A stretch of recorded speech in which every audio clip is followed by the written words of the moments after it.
Good afternoon. My name is Samantha Ledger, and I'm a fourth-year accounting student from West Palm Beach, Florida. And I'll be giving my risk assessment on SeaWorld Parks and Entertainment. Just to give a background on SeaWorld in the industry, currently U.S. does hold the world, the market share for, we are the world leaders for the theme park industry, with Asia Pacific being the highest predicament for future growth is Asia Pacific. Currently, it is a $44.3 billion market, and some of the global leaders include Six Flags, Busch Gardens, Walt Disney. Those are domestic, and international. We have OCT Park China and also Merlin Entertainment Group. Now, some of the business operations and processes includes most of our sales are generated from parks admission, food sales, and merchandise sales, with a majority of that actually being from ticket sales, and 61% being from ticket sales, and 45% for online purchases. We also have joint programs, which is where we partner with local hotels and restaurants to offer customers packages where they can purchase not only admission tickets, but also packages including hotel, restaurants, and different activities in the city. And our primary source of funding is going to be from loans. And how our management and governance goes, we do have several committees, from revenue committees, board of directors, compensation committee, corporate governance committee, and we do hold annual stockholder meetings. As far as objectives and strategies, we are striving to deliver the highest level of safety, security, entertainment, and guest services and cleanliness to the park. And we're also, of course, for environment-wise, we are going for environmentally sustainable. We are trying to leave less of a mark on the environment and we go more green. And also, we are partnering with Miro Asset Management to design a one of a kind park in Abu Dhabi. And this is just another representation of the revenue source of SeaWorld. Well, this is for amusement parks in general, but it does fit with SeaWorld. We have a majority of it being from ticket sales, and we have food and beverage, and then merchandise, and then hotels and resorts, and then other. Okay, so evaluating the business risks. These are just the 3 business risks that we're just to kind of go over. And the first business risk we have is natural disasters such as hurricanes and earthquakes. When those things happen, we do not have any sort of control over those kinds of things. Those things kind of just pop up. So those things do affect us, and it does affect the effect that it has on the financial statements is it interrupts our course of business, because a majority of our park is outdoors. So a majority of our park is outdoors. So so when natural disasters do happen, it does affect the business. It does affect our normal business operations, and also damages could occur. Damages to property. So of course, damages to PP may affect the PP&E account. So to counteract that, what we as auditors do, we have to increase the testing for revenue accounts, and we have to increase testing for revenue accounts for accuracy and overstatement. Because of the loss of revenue, there might be more of a push to maybe overstate revenue to try to make up for the loss of revenue that occurred. So we do need to check to make sure the revenue accounts are correct and they're not overstated, and they're not overstated to cushion and pad the loss that we occurred from the loss of revenue. Also, another business risk could be an infectious disease that affects the animals. that can affect the financial statements because of the, not only due to decrease in revenue, because we do have to take those animals, maybe shut down those shows, or shut down those shows, and then we do have medical expenses for the animals, and so because of that, it affects the financial statements, because we have a decrease in revenue, and which also can decrease the gross profit, and also a increase in expenses to tend to the animals. So we as auditors, what we need to do is we need to check to make sure that we need to audit those accounts. We need to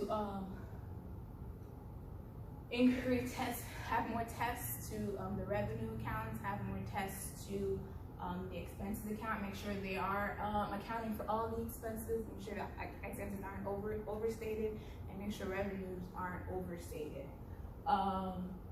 And then the last business risk we evaluated was a decline in discretionary customer spending. Because it is a theme park, it is highly based on discretionary spending. So if something in the economy happens and consumers don't have as much discretionary spending, and let's say employment rate goes up and people don't have jobs, so they don't have the discretionary spending. So we take a hit because SeaWorld takes a hit because without discretionary spending, we aren't getting the revenue. People aren't coming in. So because of that, the way it affects the financial statements is there's a decrease in revenue and gross account. So to make sure that they're properly accounting for that, and they're not trying to pad the books, we need to make sure we need to increase our testing in the revenue accounts. We need to increase our tests for possible overstatement, accuracy, and occurrence, to make sure they aren't trying to add fictitious ticket sales to try to boost their sales to revenue, to make it seem as if they aren't losing money.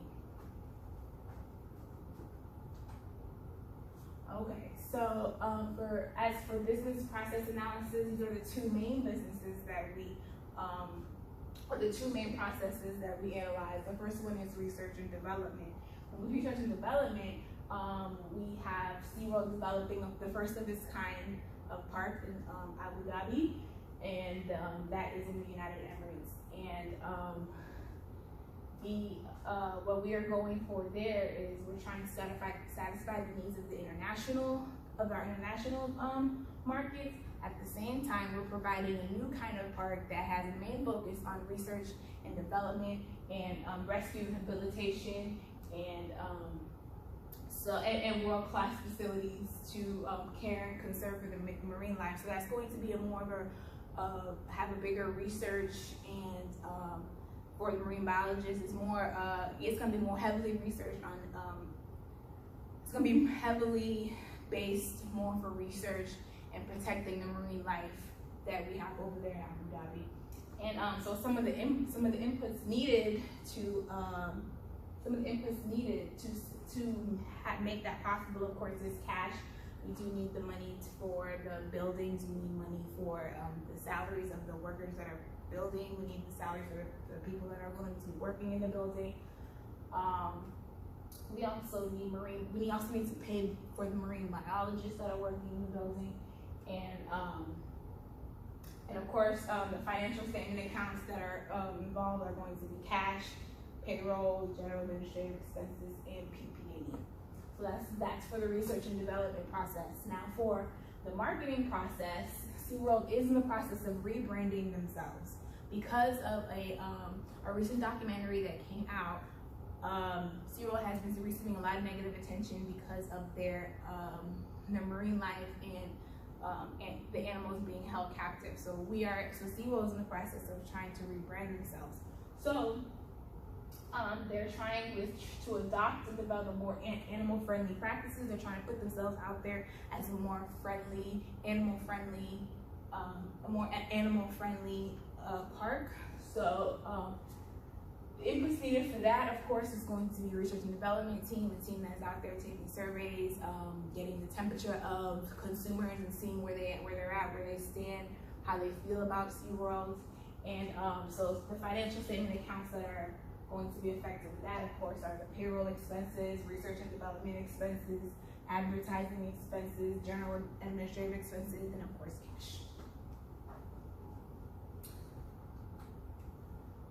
So we have high materiality. Materiality is what affects high effects of the materiality is high effects that have high effects on the effects of the financial statements. And some of the accounts that of course have high materiality are a lot of your assets, your cash, accounts receivable, inventories, PP&E, community depreciation. And the medium would be goodwill and deferred revenue. These high materiality accounts will need more testing on these things to make sure these accounts are accurate. And then low testing, of course, will be current maturities on long-term debt, accrued salaries, and wages. So inherent risks are risks that are posed by error and omission of financial statements due to factors other than failure and control. Inherent risks that we test for, of course, are our audit objectives, such as completeness, existence, accuracy, obligations, rights, evaluation. And we did test, of course, we did test entity transaction level controls and process level controls. Entity transaction controls are controls such as when a customer is buying something at one of our vendors, they pay the cash, and the employee takes the cash and they account for it in the register. I mean, as for process level controls would be how we account for total cash, total revenue, and the process that we go about, how we collect all the cash from all the vendors and how we account for that. So that will be the process as a general, and entity, it goes for each individual transaction. So with so as we look through those controls, we did find some deficiencies, some control deficiencies, starting with